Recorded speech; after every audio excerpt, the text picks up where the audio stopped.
All right. Okay. Welcome, everybody. Do you want to Sit Yeah. Okay. Sorry. My name is Michael Gavin. I'm a professor in the English department. And so I just wanted to, I wrote a short introduction to Nitasha. And so this was the thing I was most excited about.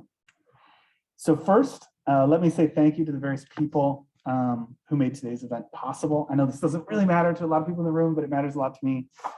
First and most importantly, to Stanley Dubinsky, who joined me in conceiving and leading the Conflict and Culture Working Group in the Humanities Collaborative, along with group members Drew Barker, who unfortunately can't be here, Meredith DeBoom, Chelsea Estancona, Gareth Reese-White, Caitlin Smith, and Harvey Starr, also not here, but who supported the proposal.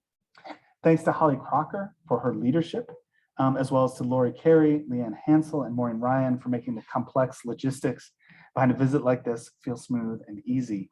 I also must thank, in absentia, former Associate Dean Cynthia Davis and former Dean Lacey Ford for getting the Humanities Collaborative running, as well as for our new Dean, Joel Samuels, for his continued support. And even more particularly, the Anthropology Department, Maxey College, the Walker Institute, and the Women's and Gender Studies program for their sponsorship of today's event. Okay, so it's with great pleasure that I introduce to you Dr. Nitasha Kaul, a writer and thinker of extraordinary critical and creative capacities.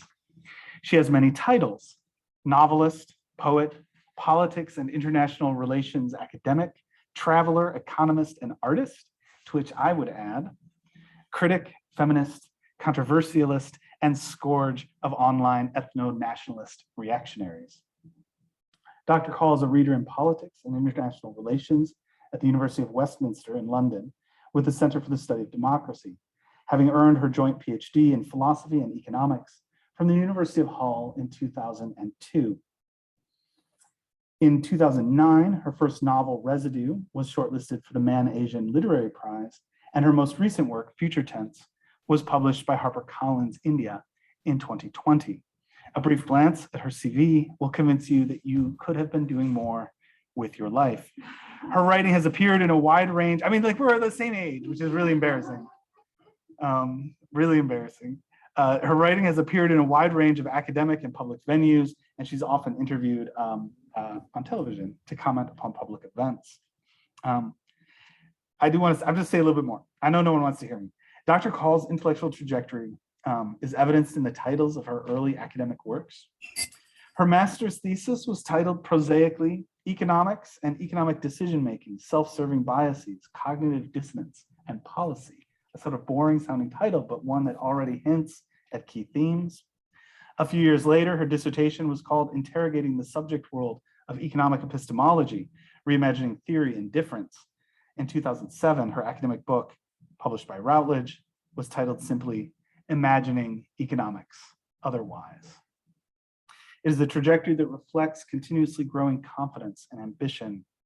In the book, Kaul offers a vision of an entirely different way to think about economics as a science, grounded not in the fiction of a perfectly rational individual, a transcendental, optimizingly rational homo economicus, but instead on the central fact of life in this contentiously pluralistic world, the encounter of difference across gender and sex, race, religion, nationality, and language. Exchanges of all kinds occur across such divides.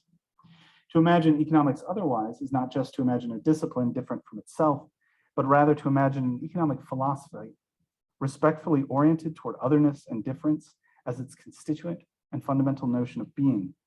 She argues that history and identity matters in ways that cannot be formalized, and exhorts us, quote, to think of identity as something which is constituted in encounters, in translation, because identity is a political living and its continual translations should be understood as its contested experiencing. This, she writes, is the gesture of constituting identity itself through the experience of attempting to understand difference. Now, as a literary scholar, here's where things get interesting for me. She rejects the formalizations of economic theory with their equations maximizing marginal utilities, but novels are also forms. The subject transformed by encounters with difference. Well, that's a great definition of the word protagonist. And this epistemic structure, this model of personhood and sociality, is the central conceit of formal realism, of the novel, as a genre of social explanation and cultural critique? How is experience structured through cultural forms of families, friendships, cities, and nations? How are individuals transformed by their experience? Fiction offers an alternate way, another way, to formalize such questions. I believe Nitasha Kaul to be among a vanguard of writers from around the world breathing new life into the novel as an epistemological form, joining with the social sciences in a common project here to be understood in the largest and broadest of senses, of understanding social systems, accounting for moments of rupture and breakdown, and imagining better futures. And people hate it when I say this, but like spreadsheets, novels are tools to think with and to know with. Dr. Kaul is a knowledge artist, and I ask you to join me in welcoming her to the University of South Carolina.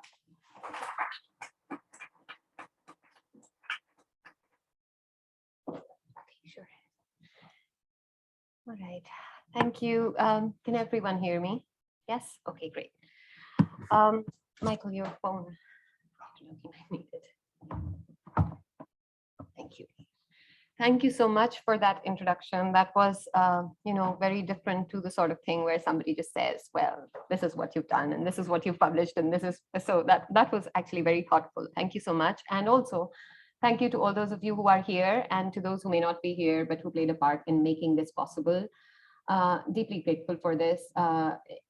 One, because we've all been through these 2 very strange years, and we're the survivors, and we're also the ones who are able to meet in person. But the world has changed in so many ways, and it's really kind of very special to actually be in the presence of other human beings as people and interact in person.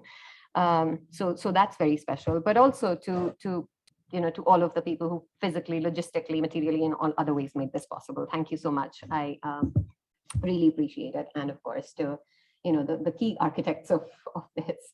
All right, thank you so much. Now, I was thinking about so the topic today is, relates to Kashmir. And it's something that I write about. I should begin by saying I am Kashmiri myself, but there are particular ways of belonging to Kashmir, and hopefully some of that will be apparent in the discussion today. I want 2 things that I want to begin with. So one, I've always thought of the idea of the artist as a phenomenologist of the peripherals. And as you were talking about this, I was just thinking, yes, but actually maybe as critical theorists, that's what we are too, because we're kind of looking at all of that other stuff that's also happening from the outside in. And the other challenge that I had when I was trying to think about how do I get people in this room in University of South Carolina, in this city, to bridge that, the imaginary of that with the place that I'm talking about, with its particular history and the conflict and everything. And I thought, do I want to go the general to particular route? Do I want to, talk about it at a general level, and then then kind of move to the particulars of this novel or fiction on Kashmir, or the other way around? I don't think I have a good answer, but I have an answer. So in the first part, I really want to just first begin by introducing you to Kashmir. There isn't one, there are many Kashmirs, I've argued. So it is a place on a map, but it's not just the geography that you see on a map. The script of anyone who writes literature about conflict is, in some sense, it's a very overdetermined thing to be doing, and especially if the conflict is entrenched over time, if it has endured for a long time, and identities have sedimented as much as kind of geographical divisions. So in all of this, I think the passage of time connects both to history, but also to memory and the nature of time, the way in which people who have been through those experiences have learned to make sense of that. And it often does, and it certainly does in this case, produce competing victimhoods, discourses of competing victimhoods and parallel traumas that are unable to be understood in a larger frame, such that all of it can be made sense of as being part of the same moment. There are very clear parallel distinctions and referencing of the pains of different kinds of communities. And that's a key part of in my view, also how what can be said and written and read about Kashmir, especially in the region, and who and by whom. So the larger history, maybe I should sort of, maybe I should give you the larger history at the very first. Yeah, maybe I should do that. Okay.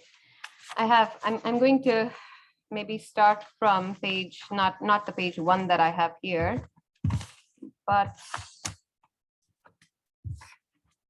my other page, which is here. Sorry, I recently started wearing spectacles and I'm often just struggling. Right, so what I'm hoping to be here, to not be here, is a native informer. So what you hear from me is not the history of the region or anything, but I'm going to try as much as possible to alert you to the complexity and the multiplicity of narratives that exist. So as a region, Kashmir today, when I meet somebody and I say I'm from Kashmir, they're more likely than not to ask me the Indian side or the Pakistani side. And actually, there's also a part of the erstwhile territory of the kingdom, the princely kingdom of Kashmir, that's under Chinese control. So which is unpeopled as opposed to the territories under Indian and Pakistani administration. In maps in the region, you would see completely different maps of the region as opposed to the ones that you would see outside anywhere else in the world, because countries lay claim to the entirety of the territory. Now, going back in time, it is one of those mountain kind of, it's part of those Himalayan routes. It's a zone of contact that over time became transformed into a zone of conflict. And it has ancient Hindu and Buddhist roots of the populations. But for the last over a millennia, it has had various Afghan and Central Asian ruling dynasties that ruled in the region. And certainly the kind of the nub of the present problems begin in 1846, when there is a treaty called the Treaty of Amritsar, by which the territory, along with its people and funnily enough some shawls and goats, are sold. So they're literally like bought and sold during that imperial era. And throughout most of the 19th century, you have a place with a population that is majority Muslim in the valley, especially, and which is ruled by a Hindu king. The rule is largely unrepresentative, but also quite extractive in class terms. So, the peasants suffer from taxation. In fact, one of the earliest peasant rebellions, the Shalbaf rebellion of the shawl weavers, happens there. So this is one of the earliest kind of places where people are saying that, this taxation is really hurting us. All of those, all of that situation, also with its geographical location, it is also a part of the great game scenario at the start of the 20th century. There's an incipient and quite strong Kashmiri nationalism that starts to emerge in the first decades of the 20th century. By the time that India and Pakistan get to be post-colonial, in other words, that they gain their independence, the Kashmir at that point, on the 15th of August 1947, that region doesn't belong to either side. And then there are some events that happen in the subsequent months, whereby there is both again a peasant rebellion as well as an invasion from the Pakistan side. There are competing historical accounts, which is why I said you should read all of them, or you should kind of understand that there are different theories about what exactly, how much, so there's how significant was the Pooch revolt as opposed to of these people as opposed against the Maharaja, against the ruler, and how significant was the what is in the Indian discourse called the Kabali invasion. Anyway, all of this, so the case India takes the case to the UN. There is a kind of a temporary ceasefire line that gets to be called the line of control. It is sometimes referred to as Asia's Berlin Wall. It's still marked in dotted lines on the map, and it continues to be function as a de facto heavily militarized border. As a condition of Indian help, the ruler signed an instrument of accession, which was conditional upon a plebiscite, the holding of a plebiscite to determine people's wishes about which side they wanted to go to. That plebiscite was never held. Various other constitutional, legal, international, jurisdictional things happened that are too complex to summarize here. But as a result, from that period until the 80s, you have the gradual erosion of Kashmir's autonomy, which was constitutionally guaranteed. So it had its own flag. The region had, apart from defense, telecommunications, and so on, it had, its own state legislature, etc. So all of that gradually gets eroded over time. It is still very much a political dispute, as you can see, but although what is known in the South Asian context as communal, which globally I think you would refer to as sectarian in the sense of different religions, that communalization gradually increases over time, gets to be more and more salient. And in the 80s and 90s, as India goes through a Hinduization, and Hinduization as in the ascendancy of Hindu majoritarian political parties, as that happens in the 80s and 90s, you then also have a corresponding kind of rise of Islamist insurgency in the valley. So in the late 80s, early 90s, there's a very terrible point that also coincides globally with all of the other things that are happening with the end of the Cold War. With the then end of the Cold War, I mean, now we are in 2022 and one doesn't really know. But anyway, at that time, the Kashmir's the Hindu indigenous minority, Kashmiri Pandits, which to anyone in the subcontinent, Indian subcontinent, my surname would reveal that that's my, who I am by birth. So the indigenous Hindu minority, there's an exodus of them as they are targeted, partly because it's an anti-minority weaponization, by the militants, but also because there is an atmosphere of complete state failure, and all kinds of people are getting killed on all sides, especially those that are closer to the state. Now, in the subsequent period from 90s till now, what has happened is this discourse of parallel competing victimhoods. So you have a weaponization of the Kashmiri Pandit exodus in contemporary India that is so powerful that any and all human rights abuses, killings, etc., where Muslims are targeted, gets this retort, which is very powerful, which is what about Kashmiri Pandits, as in this cycle of revenge and humiliation that continues. On the other side, there is the Kashmiri Muslim side of the story, which is that Kashmiri Muslims through the 90s, there were, one shouldn't have a calculus of numbers, but overwhelming numbers of people that were killed, and including civilians. Enforced disappearances that run into thousands, documented enforced disappearances, killings of people that run into tens of thousands, sexual instances of mass rape and sexual violence, etc., that were all part of that story, torture. And since then, up until now, it is only possible, more or less, to speak either about Kashmiri Pandit pain and suffering or about Kashmiri Muslim pain and suffering. And that is also true, not just in that's also true in cultural texts.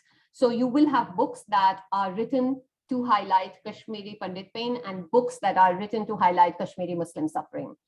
And my positionality in all of this, the personal political link, is I think, is important, but also rather rare, is because I am not a Muslim, and I am trying to do the not in my name thing, but wanting to say that this is actually a suffering that two communities have undergone, and that by this discourse of competing victimhoods, what has happened is that an older tradition of Kashmiri commonalities has become submerged as the religious identities have become much more significant. And that's apparent in all sorts of ways, including in how people mark rituals, etc. now, which have become so much more Hinduized for Kashmiri Pandits. And it's remarkable, like even seeing them with people I know, it's just, it's dramatic, the shift.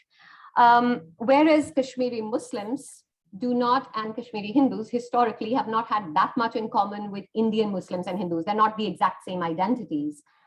Indian Muslims don't always support Kashmiri Muslims, don't always talk about the sufferings of Kashmiri Muslims. And so this chasm is wide and ever widening.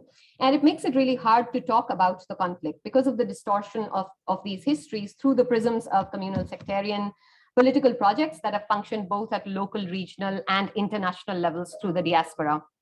It has also produced a kind of, I think, to use Lauren Berlant's phrase, this cruel optimism, that there's a continuous investment in projects that are very detrimental to the functioning of the nation. Kashmir is the most militarized place on, even according to the CIA fact book on the planet. The ratio of the number of soldiers per people is large. The entire kind of geography is militarized. It's also a place overwritten by possession fantasies. So and gender is a key part of that on the sides, on either side, as the idea of the nation is articulated. The idea that we will not give up an inch of Kashmir is a very strong sentiment. Now, against all this, obviously that I would speak about Kashmir, given all that, but I think it's also the way in which, if I ask you to imagine Kashmir, it's a place where there are where you would be struck not just by the tragedy, which is the militarization, but also the very paradoxical, ironic surprises. It's this incredible, incredible beauty, natural beauty, and yet at the same time, this very suffocating atmosphere of military bunkers and convoys and all of that. It's also evident in the ways in which repression functions, which is both overt, but also internalized. So people's fear, for instance, to be on social media ever more, because what has happened since 2008, 2010, is that a new generation of Kashmiris, and the characters of my novel certainly belong to that, that category, have grown up with the absence of the other side. So the Kashmiri Hindus in India and the Kashmiri Muslims in Kashmir have grown up with the absence of their, sort of like the other half of their population. There are other religions and regions and identity, but the main kind of other half. And that has created absences of empathy as well in how people think about who they are and whose pain they can empathize and care for and with. And that repression, and that has fed to various kinds of things, but the repression is a key part of that. What can be said about Kashmir? So in an Indian market, you might hear announcements such as, if you know how you have those announcements where people say, if you see something suspicious, report it. So you would have an equivalent announcement or billboards sometimes saying, especially around the time of sensitive times around elections, don't rent your homes to Kashmiris without verification. It's this discourse of suspicion associated with Kashmiris, and they'll just say Kashmiris, but in that context, it's very clear the kind of Kashmiri that is being meant. Equally, when they say, what about Kashmiris? It's clear what kinds of Kashmiris are supposed to be indicated by that. So for me, fiction is part of a larger story, which for me is both analytical and affective. And the affective part of talking about this is the fiction, which starts not as a project, but really as a predicament and as a way of making sense of what can be freeing about an otherwise very constraining inheritance and what I can do with it. It's in terms of my choice of topics and emphases. So as a woman, as a feminist, as a writer, as a born Kashmiri Pandit, I think my positionality is what is important to me to question this the longing and the belonging that Kashmir evokes in people who are also not Kashmiri, and also as a witnessing, as a sense of this needs to be said, this needs to continually be said. And therefore my novel, and including this novel, there are narratives where I want to reference individual and collective freedoms, people's ability to dream. What does it mean to be a young Kashmiri person, either Hindu or Muslim, from Kashmir or from Ladakh or from Jammu at this point in time? Future Tense, which is this novel, and the cover has the title In Barbed Wire, and you can see the kind of the ominous black shadows on the red. Future Tense is set in this period between 2014 and 2018, and as a Kashmiri, one might say the period between the floods and after the pellet blindings and the Human Shield incident, because that's essentially the reference point in terms of what has been going on there. In 2014, there were the floods in Kashmir. Every few years, there are these uprisings, which are then met with astonishingly brutal kind of levels of repression, which then leads funerals and demonstrations are argued to become indistinguishable from each other. So that there are funerals which, at which they are targeted, more people die, becomes a demonstration, becomes a funeral again. So this cycle continues. And in 2016, which is a key year for the book, there was this summer of pellet blindings as pellet guns were used on protesters. So after a militant was killed, mostly actually an important social media militant. So he wasn't known for his actions, but for his social media presentation of himself as a fighter.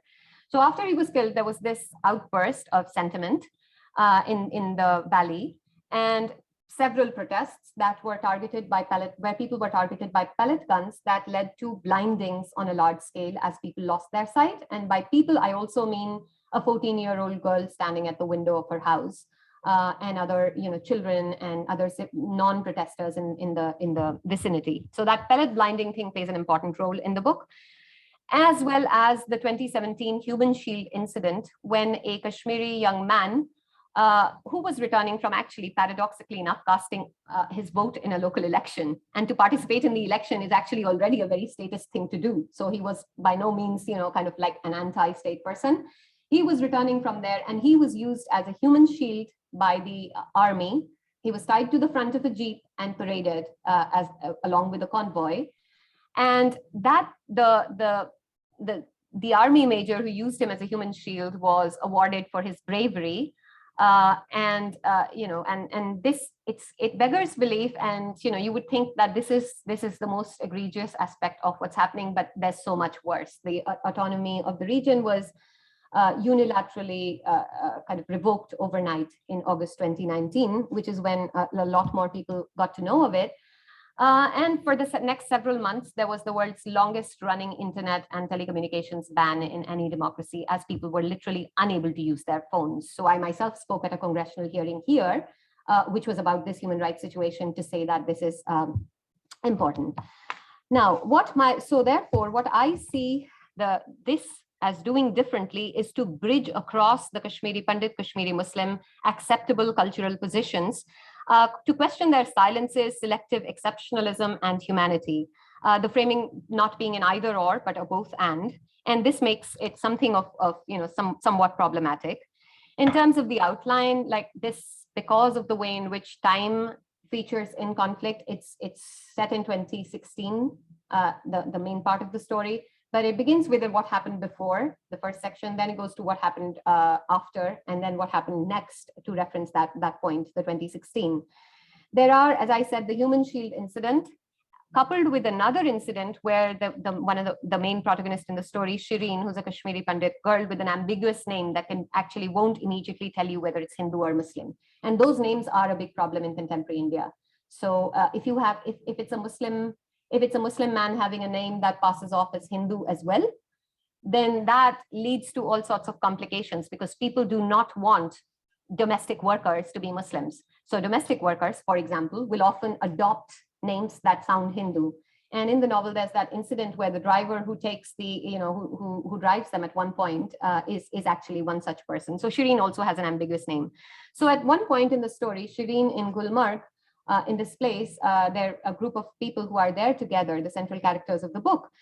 And she finds, and everyone else her friends who are Kashmiri Muslim are able to articulate things that they're saying, and she isn't, because for her, it is something that both is unable to be forgotten and impossible to utter, like her own very complex position in relation to Kashmir.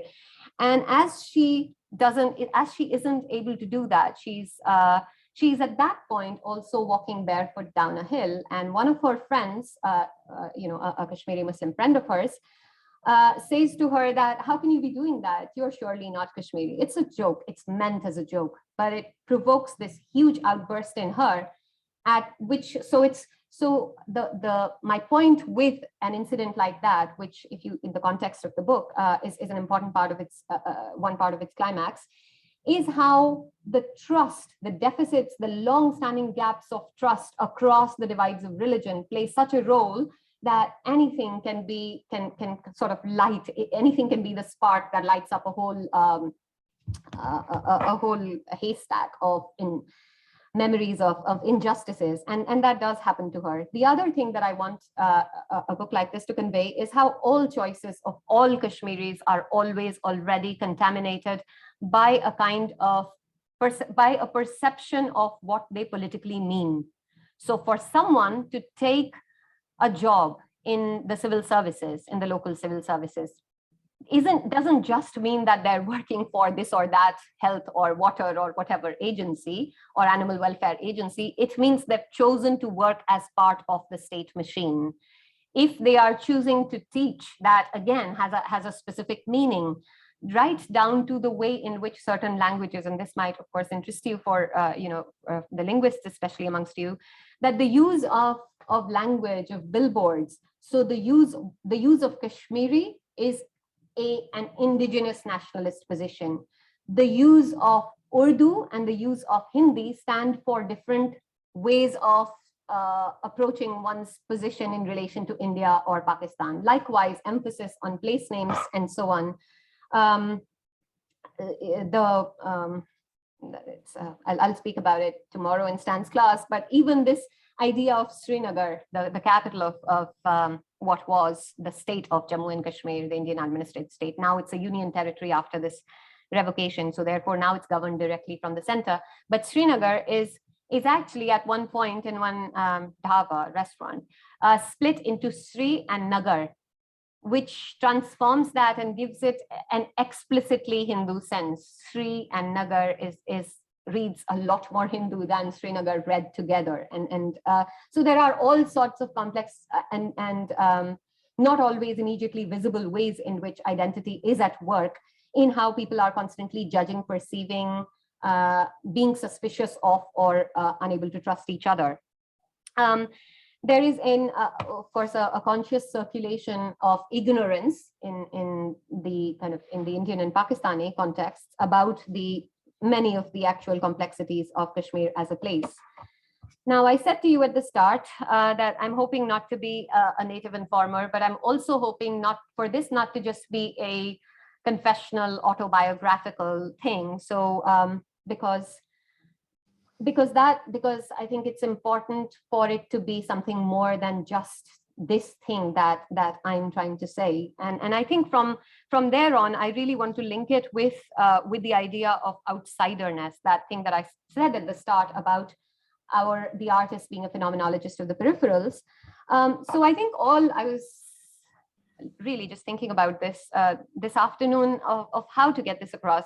So I think all literature is really a form of standing at the window, looking at the warm interiors within a certain, it's that feeling of being at that window and looking at a life from the outside, unless of course it happens to be, someone playing their harmonica or their violin in the middle of a devastated rubble of a city.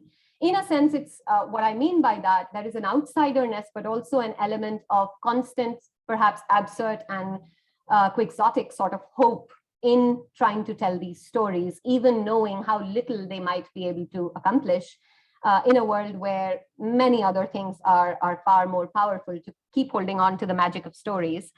And I think that that's one of the things I think that writing and what I'm trying to do is it's a kind of witnessing of these stories, of the complexity of what passes just otherwise for as Kashmir, this place, which is beautiful, but divided between India and Pakistan. And that's essentially it. And it's, I once had a media commentator refer to it as one of the hardy perennials of conflict in the Asian region. And it just immediately made me think of, I never thought of it like that. But so there are different ways of feeling that.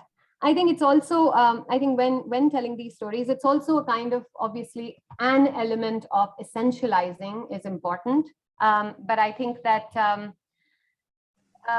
in order to transpose all of those identities and the complexities into the framework of something like a novel, but I think it's possible, I would like to think it's possible to have a Goldilocks level of essentializing that is, not too much and not too little, but just right.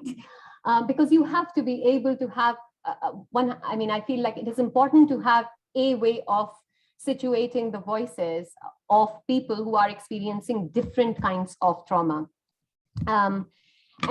And some of that is the loss of homeland, but a lot of that is also literally the loss of autonomy and dignity and the ability to function, the ability to go from place A to place B, or to be able to make a phone call or to just literally survive. I think, thirdly, I think that why I think it matters. I think it matters because our affinities are definitely elective. In my last novel, Residue, this was a big theme. It actually was a riff on Goethe's elective affinities, that do we choose who we care for, or is it just there? And Residue, the previous novel, had this picture of a world map crumpled world map on fire on the cover. And the book, much of the book was set in Berlin, as a city that has also had this history of division, absence, and that book had Kashmiris who are outside of Kashmir in Europe, who are kind of traveling in Europe and encounter each other. One of them is Kashmiri Muslim, but not the standard sort of a person, in the sense that he's also a fairly alienated person in multiple ways after the post 9/11 global experience.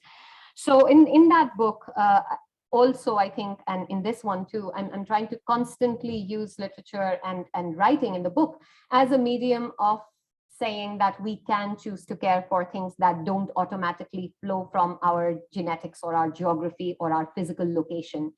And that is truly important, I think, also from a very straightforwardly, very analytical perspective, because methodological nationalisms and narrow ideas of location constantly withhold us from being able to see larger dynamics that are at work in multiple contexts in the same way, because we're only focusing on this. And while we draw that line around this, there's a lot of this that is connected to that, and that's also the case in conflicts, especially. Fourthly, I think there is a what if aspect to it, and again, it's the perhaps foolish hope, but the what if of protest literature, the what if and the writing back of post-colonial work in its kind of most powerful sense, where this is one way of speaking back. It's one way of writing back, of saying that this is that there is a multiplicity here. We were too many, and you're just eliminating all of that and saying that we're all the same. We're not. The simple stories don't hold. On the way here, I was reading Wat Hyonggo's Weep Not Child. And at the start of that, there's this introduction that Ben Okri has written. And in that, he refers to the significance of these idioms, of these local kind of things, complexities that don't necessarily need to be all spelled out, because audiences that want to discover that will, as you all here testify. But that protest literature for writing about contexts where history and memory are so much more fractured and distributed differentially is really important for me. And on the what ifs thing, I want to show you a point about a chessboard, but I get very easily distracted. So I'm going to finish saying what I have to say and then show it to you. But I will come back to this point about the chessboard. Fifthly, I think, again, this counterfactual otherwise, the alertness to the possibilities in what we say about a context, and to create possibilities that do not otherwise exist within context. So the thing that really heartens me is when somebody reading my novel posts something, even if it's something online, saying, actually, I hadn't thought of it like that before. This made me think differently about something that I had always thought of in a certain way. And it's a very hard thing. It's a very kind of swimming against the tide thing to be doing in the contemporary context, where cultural productions, most recently, for example, this movie, take on very simplistic ideas of telling the Kashmir story. Like there's this one particular film that I did a review of it, which only focus on the one side, and in this case it was the Kashmiri Pandit side, and that ties in so well with the othering anti-minority sentiment in India today. It's also something that is wider to other post-colonial societies. So in the Kashmir context, I see a population and the stories, these characters that I'm drawing upon, are drawn from people who have been scattered and kind of fragmented from each other, in spite of sharing historically an overall commonality of identity and an ability to coexist next to each other, to function with each other as part of the same society, to be able to, every society, of course, has class elements to it. And in the Indian context, there are, of course, caste elements as well. In the South Asian context, there are caste elements. But notwithstanding all of that, there wasn't this visceral hatred that one sees now at work so much more, where people can't stand each other or will advocate for the annihilation of the other side. That I think is recent, and it's very important to kind of to draw upon that history and say these are people who have literally been bartered by a treaty into unrepresentative rules, not served by post-colonial decolonization, because the new nation states that have come into being have continued to act in colonial ways upon these people. And then further, the political machinations and the post-colonial securitizations. I mean, so there's imperial cartography, and then there's post-colonial securitization, and the ways in which these communities have lost history and lost that memory, at least much of the present. There's an older generation that remembers that, but often dismissed as naive and often dismissed as part of a statist agenda to kind of say that this it was possible once for this to be different. So I think that Kashmir is not unique. There are many other, global conflicts that are part of what we might say are stateless nations. And they've all been subject to parallel and uneven, discourses of emancipation that have not at all worked for them. But Kashmir is strangely not strangely, actually, but Kashmir is not at all as much, it doesn't at all figure as much as it might compared to other conflicts in relation to the fact that, India is a democracy and it's just one of those conflicts that's there. So people don't really know about this. And they only look at this through India-Pakistan, through nuclear power conflict, not through the fact of what does it do for a people to be constantly living in that state where, some of them have lost homeland, many of them have lost lives and have that trauma. Then they have been divided on two different sides.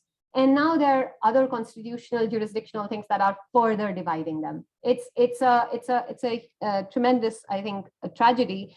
And part of thinking seriously about decolonization in the 21st century also involves attending to what are the forms that colonial practices of power take in the 21st century. So, it's just as all Thoreau asked, is democracy as we know it the last improvement known possible, or can we do something better? And I think in this context too, did the mid-20th century decolonization and that story, is that all there is, or are there ways in which we can think of people not having to choose between political and economic rights?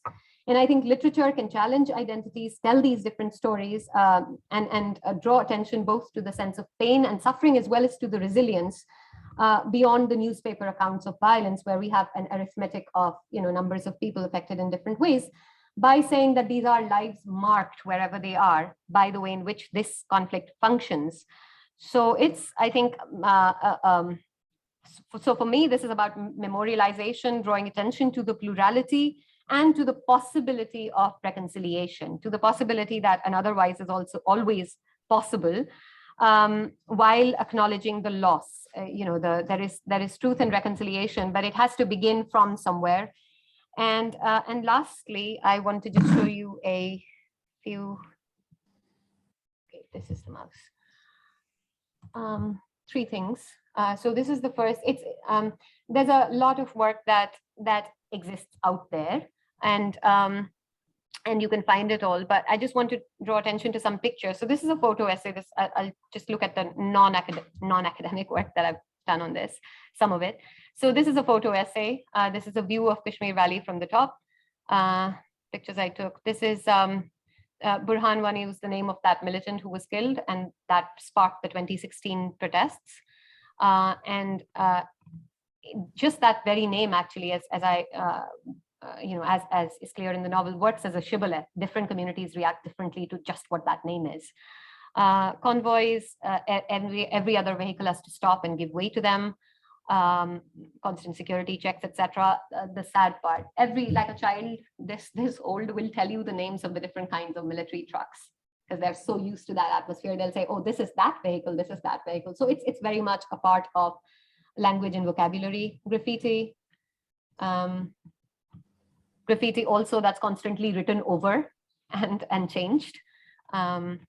Localities that are more or less feel sorry often for these soldiers who are standing there. They'll literally be holding a gun in one hand and a cricket bat in the other, as they're in both these hands, as they're standing there right next to graffiti that calls them all sorts of things and wants their return. So I think most people who enforce any occupation are always aware of the way in which political solutions can't be had through military means, but they are there. So there are these soldiers. This is the sort of the other side of the beautiful tourist paradise that one doesn't often see. The entrenched levels of corruption, environmental degradation, etc., that conflict makes possible.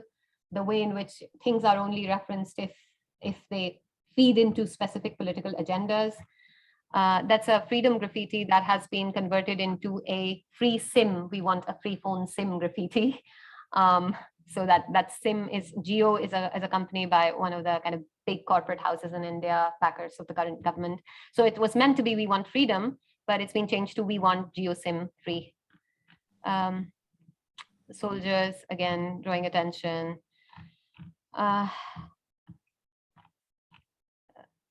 Migrant workers from India that go there. And this is a picture from vigils that are now no longer possible, but they used to be. This person here, she's the chairperson of the Association of Parents of Disappeared People, and they used to have every 10th of the month gather in a park in the center of the city. It's now no longer possible. So that's one thing I wanted to show you. The other was this poem. You can read it later, but I just wanted to show it's issue called The Stones. So one refers to stones because the significance of stones in that context, but also the way in which globally people understand Kashmir. So in my first novel, there's this character, Leon Ali, who goes to this elite college in Delhi. And on the very first day, there's what's called ragging, which I think hazing, which is outside of India, it's called hazing.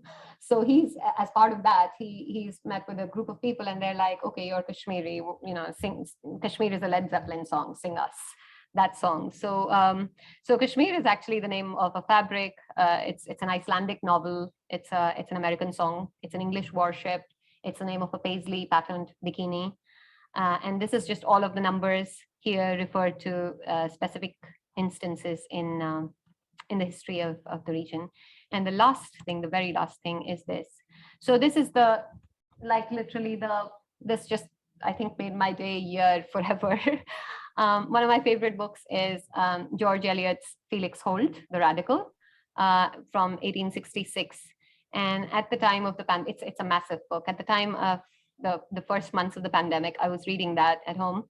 And I was so totally struck. Future Tense had just come out 6 months ago. And I was so totally struck by the fact that here in this part of Future Tense, I talk about, the imagination of a game of chess where there are no predetermined moves, and any piece different pieces on both sides could function in ways that are not predetermined, and that chess would make for a different world. So that's games become real and how people learn life from games, and if Kashmir was a crazy chessboard, etc. And then I was reading this book and I was struck by the fact that I don't know how to make this zoom in somehow. Okay, I can't zoom in, but there's that image. And she says, fancy what a game of chess would be if all the chessmen had passions or intellects, and if they were less small and cunning, and if they were not only uncertain about your own, but also on the other side, and if different chess pieces could work in different ways. And for me, that was just such a validation. It was like, across, here is this woman whom I absolutely adore, and, across all of this time. And it's a very interesting novel, and she's talking about like how does radical change happen. It's about it's a political novel set during the Reform Bill of 1832, and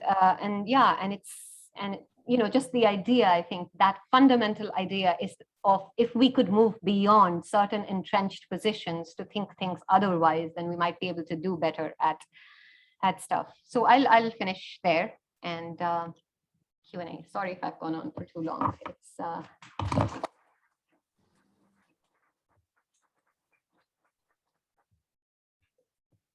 so questions, comments, anything? Stan. Yeah. I'm curious to know more about the language situation. In this sense, that are essentially professional at their base. And those confessional divisions within India led to Hindustani becoming Pakistani, Hindi.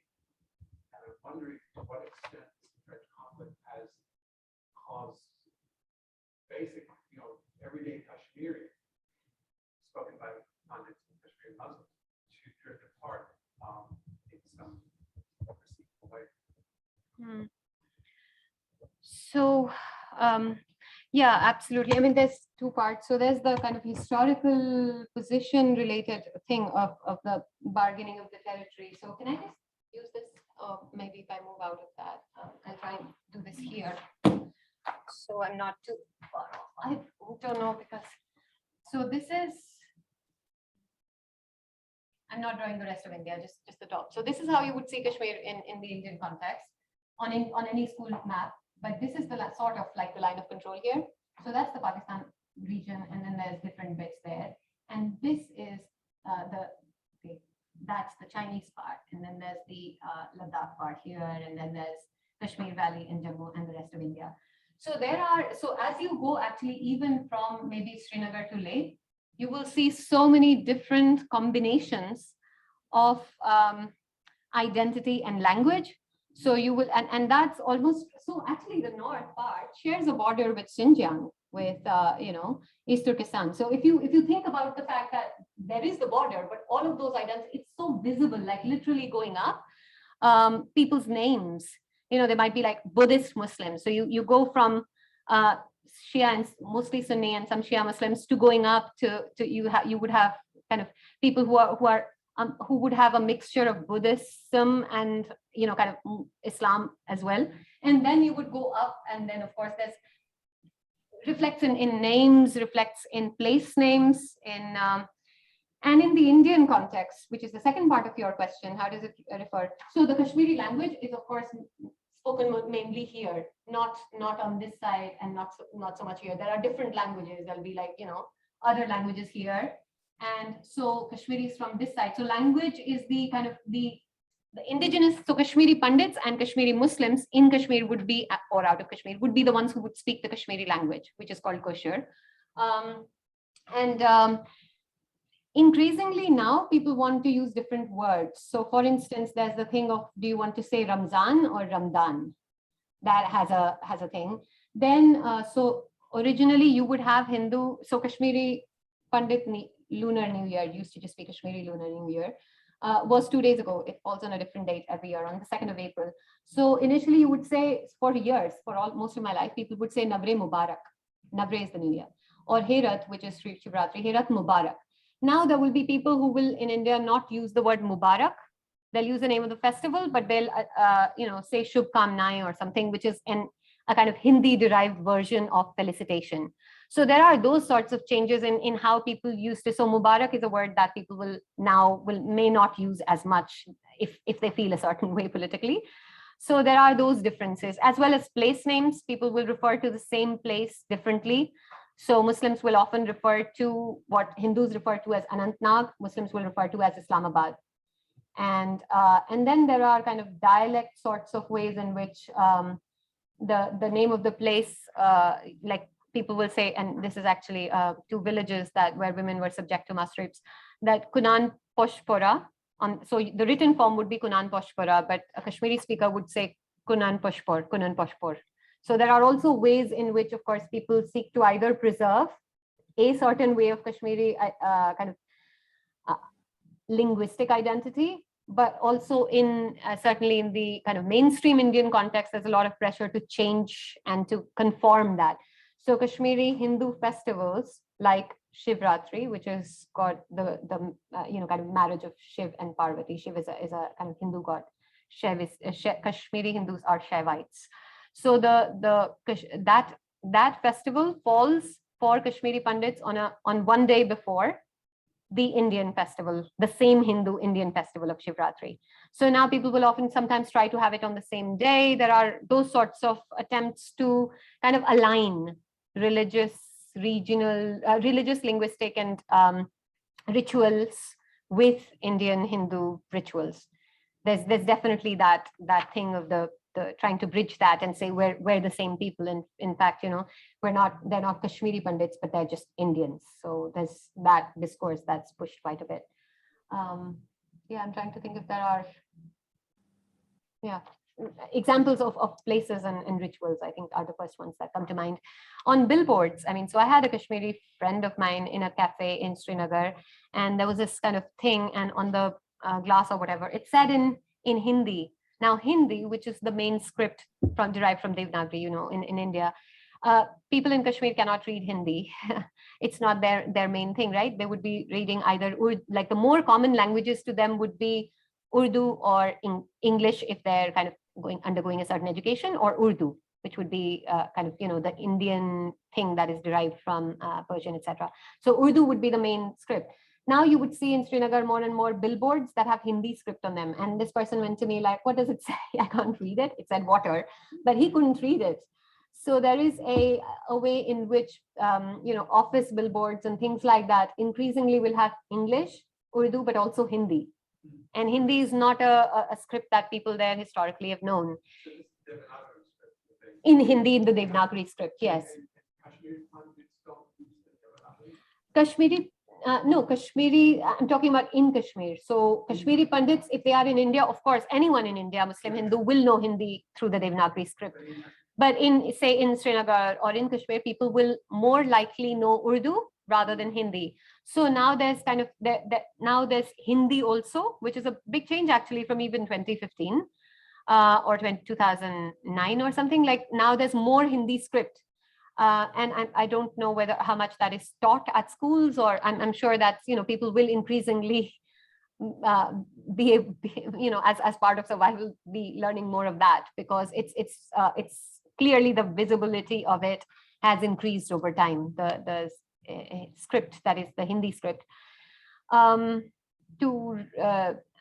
advertising billboards as well, they'll just have, whereas earlier it would be English and Urdu, now it's more likely to be English and Hindi and Urdu, or certainly Hindi will be there now.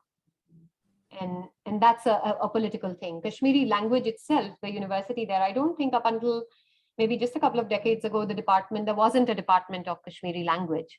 So Kashmiri language was always kind of not formally taught or kind of studied at university level as much for a lot of the 20th century, because the focus was either on English or on Urdu. So Kashmiri language and literature as a subject, as a department, I think is maybe just over 2 and something decades ago. I don't think it's been there for all of the time in the 20th century. So yeah. I have a lot of questions, but I'll ask Please. the most general. Please also tell me your My name. name is Krista. Krista, yes. I wonder, as a novelist, I know you're many different kinds of writing, but as a novelist, who do you imagine your audience to be? And is it the same for all the different books, or is it? I just am curious about what your imagination of your audience. Who are you talking to, and who do you think is reading? And Yeah. So who do I want to be the person reading it? I think I just want somebody who. I don't think I want, maybe it's easier for me to say who I don't think it is. I don't think it's just people who are already aware of Kashmir. I mean, obviously it does make me very happy when a Kashmiri person reads it and says that it actually resonates. It's the reality, it kind of resonates with their reality. Or when somebody in India says that made me think differently. But I don't see it as something that is only about being read in the region. In fact, I want people who may not know anything about a conflict or a place to read it, because certainly when I'm reading about, the way in which people feel loss or experience love or worry or fight in, if they're in Russia, Ukraine, or in, in other parts of the world, I'm not, or in 19th century England, across space and across time, then I'm not, I'm not always already familiar with those contexts. So I don't expect the reader to come with I know about this conflict and I want to read about it. I think I'm happy for anyone really to be able to read it and to perhaps see something that resonates with a more general predicament of history and memory that many populations find themselves in. And this is why I think, for instance, with Residue, much of it was set in Berlin, as I said. So it's, so I think somebody, for instance, who knows Berlin very much would also find something that they can resonate with it. So I'm not writing for just a region or a people. And I certainly wouldn't want to, I mean, yeah, people are probably would still see the lines. I mean, I can see there is the I and there is the I, right? So I can see my I a certain way, but then there is an I that sees me, and they might choose to see me within a certain box. But certainly I am not seeing myself just as writing only about this. I want to be able to lay claim to talking about something that is universal and that is human and that takes a particular form in a particular context. But just like, most men, and especially most men of a certain kind throughout history, have had a license to write about the world, I lay claim to that exact same license. And, and I'm not, that's why I was saying, I don't want to be a native informer. Sure, there is a certain ethics and politics that a political novel will have, actually that any novel will have, but no, but I'm not imagining a certain person or geographical place to be the reader. Hi, Caitlin. One of the things that struck me most about the characters in your novel is that a lot of their most meaningful connections take place virtually. So they'll have very, very meaningful relationship that happens almost entirely on the phone that very few people in their physical location know about. And I thought it was really interesting, but I was thinking about how that can translate to like real world connections to a region. Like, is there a way to create a virtual connection to a physical space? Could you say a bit more about that last part? Is there a way to? When they're making these connections with people, right? Mhm. Social media, I think you mentioned Skype, WhatsApp. Does that translate to their sense of their own regional identity? Can those things be constructed in virtual? Or do people have to be in their geographic space to be connected? So if feel free to follow up and ask me if I've not understood this correctly. But one really valuable thing about this is how, to have other people say something about it that you haven't thought of in the same way. So I think you're right. I think there is a way in which these domains, the non-physical domains, are sort of like a cachet world. They're like a hidden secret thing that people resort to as a way of being able to experience themselves a little more fully and given the conditions they function in. So you will see a lot of, especially young people, and the young people are the kind of the main, many of the main characters. For them, they're constantly on their phones. And the phone, being able to be on their phone is also a luxury. So everyone will know how to use a VPN, because the 4G like a 4G or a 3G connection can at any time be shut off. So I was literally, for instance, in one in there and in a park, and suddenly like the connection, just like the phones became, I've written about this in a piece called The Communalization of a Political Dispute in 2017. The phone just became a box Like literally, you couldn't do anything. It was just a little plastic box, and you could just as well like throw it away for the whatever.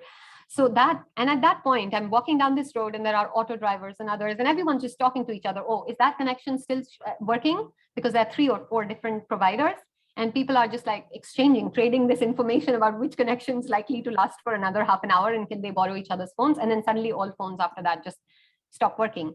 So the shutting off of the telecommunications is a constant reality, and that can happen anytime, just like lockdowns. So Kashmiris in Kashmir have known lockdowns way before COVID happened, prolonged lockdowns for months on end, like in 2016. And so physical interaction, physical movement is a lot more surveilled and monitored and hard. So the phones are crucial to them. Plus, they live in a context where, especially for young people, being able to connect with their friends, and for young people, for boys and girls to connect with each other, the phones are a really important thing, because it's also like, there's the conflict, and then there's the patriarchal context, and then there's the militarized patriarchal context, in which gender and women specifically become the boundary markers, in the way in which Cynthia Enlow's talked about it. So women become really like the targets of moral policing, and therefore it's easier if young people have access to a phone. It's far more easier for them to interact with each other, to have relations with each other, than if like physical meeting is a lot harder. It's people will ask questions, may trouble them if they're seen together. So phones play an important role. Now there's another part of it, which is that the role of certain technologies. So there's also a lot of people who go outside to study outside of the region. So whether that's in India or whether that's outside of India. So for that, the Skype and these sorts of connections are really important. Plus, WhatsApp is just so important in the South Asian context. Like so much so that almost all relationalities are mediated through WhatsApp. You would have community level groups of people in a certain profession, teachers, doctors, who would also be on WhatsApp, alumni groups on WhatsApp, friends groups on WhatsApp, communications with your doctors or other people, and plumbers or anyone else on WhatsApp. Every single person pretty much who has, and this digital thing has accelerated in recent years, since the official push has also been to kind of use more digital technology. So WhatsApp has played such an important role also in the circulation of political rumors, that India was the reason why WhatsApp introduced rules that limited the forwards to a certain number of people. Because there are these official IT cells as well that kind of set out propaganda at kind of large mass levels through WhatsApp. So to limit that, there's a phrase called WhatsApp University. So you would hear people complain that it doesn't matter what the facts are if people are getting their they're doing their learning on WhatsApp universities. In other words, there's that circulation of information and a facticity that is constructed through WhatsApp, which has no correlation with actual kind of history, politics, whatever. But it's really powerful and very persuasive to the people who are consuming it. So these sorts of technologies are also more widely outside of even the conflict context, just really important in fashioning people's subjectivities, their relationships to each other. It's because it's cost. I mean, it's inexpensive once you have in India. Once you have the internet connection, WhatsApp doesn't charge you to make calls, which otherwise you would have had to pay in years ago. So. Yeah. Please. Hi. Could you repeat your name again? Bailey. Bailey. Oh, Bailey. Hi, Bailey. So you mentioned how there are limits to talk about experience surveillance, and I understand that sometimes there are limits in certain places wherever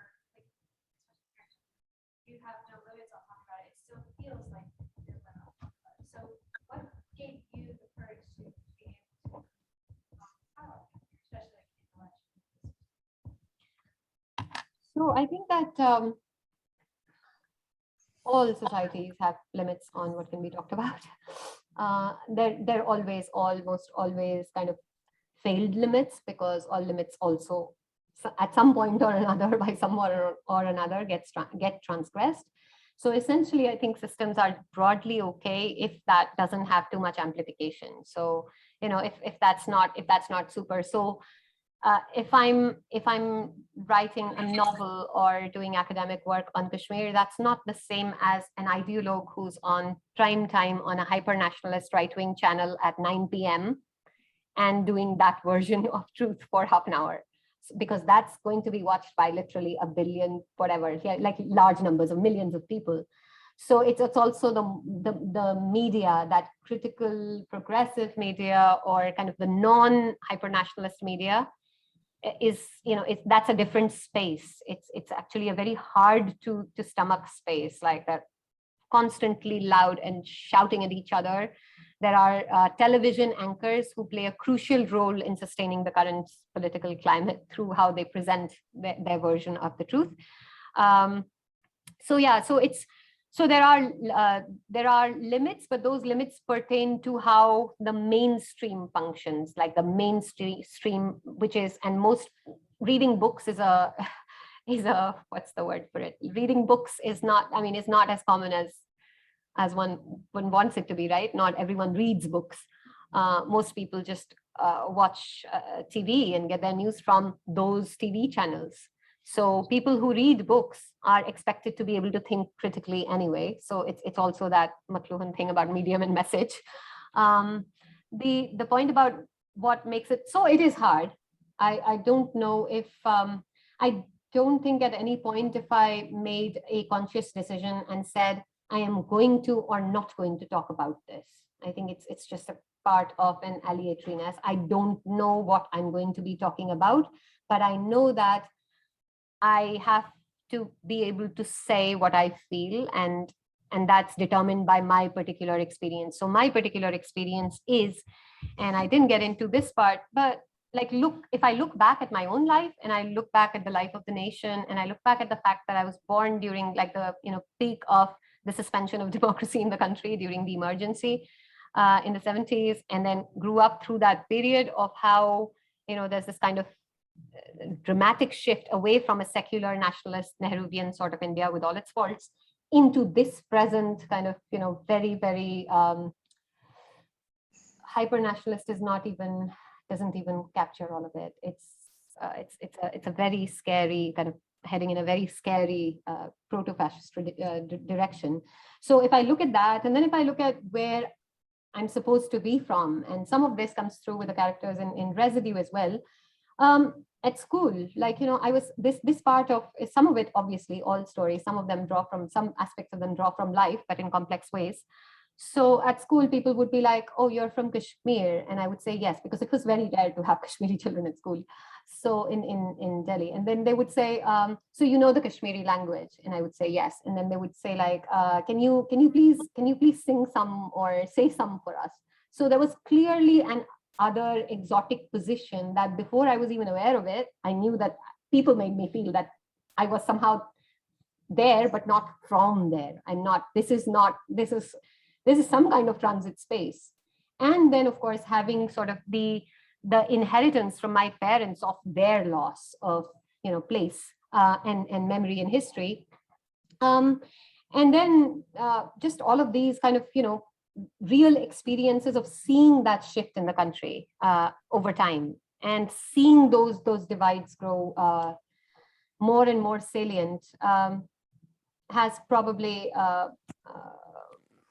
been why I'm saying this. The first that I spoke about it actually was in my fiction. Coming, just a minute. That's true. That's true. So it was the fiction was where I first, Residue was probably, so before I wrote Kashmir, A Place of Blood and Memory, during the 2010 protests when over 100 young people were killed. Before that, I wrote Residue. So Residue as a story, as a fiction, preceded that. And I think it was more possible for me to do that through that literary narrative before the kind of the analytical stuff on it. And I still remember all of the really, really horrible, impossible, unimaginable hate and violent misogynist hate that, I literally can remember the graphic misogynist, sexist hate in the tweets, like physical death threats, rape threats. It's been quite a journey. I mean, one doesn't ever get like really sensitized to it, but between like over the last decade, it's just there have been periods of time when I've just like literally gone off. Like after there was this one particular Mehdi Hassan, he's a presenter, and the show was called Head to Head, and the India's head of the kind of RSS, which is the ideological parent of the ruling party, was on it, and I was one of the experts who was questioning him. And that show went viral. It had like 1 million views. And after that, for 6 months, I had to literally be off social media. I just couldn't. It just wasn't physically possible, like mentally possible for me to cope. So there are times when it's really, really hard.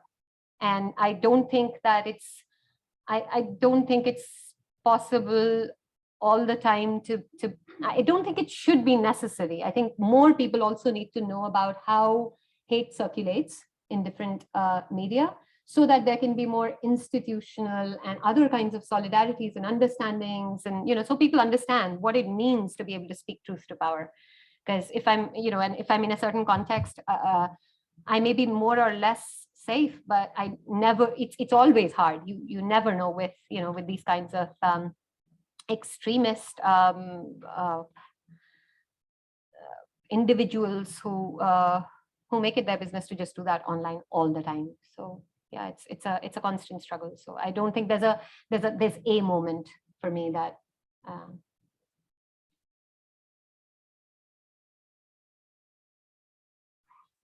Well, thank you so much. Yeah, thank you. This is fantastic. Thank you all for asking these questions, for being here. Was Drew saying something? Was there a? She was answering her door. Oh, I see. Okay. She's answering her door. I should have got up and been here, but that was fantastic. That was so good. Thank you so much. I hope it makes sense. I felt like maybe I went too much into the history, but what would be the point of just summarizing a book? And so, yeah.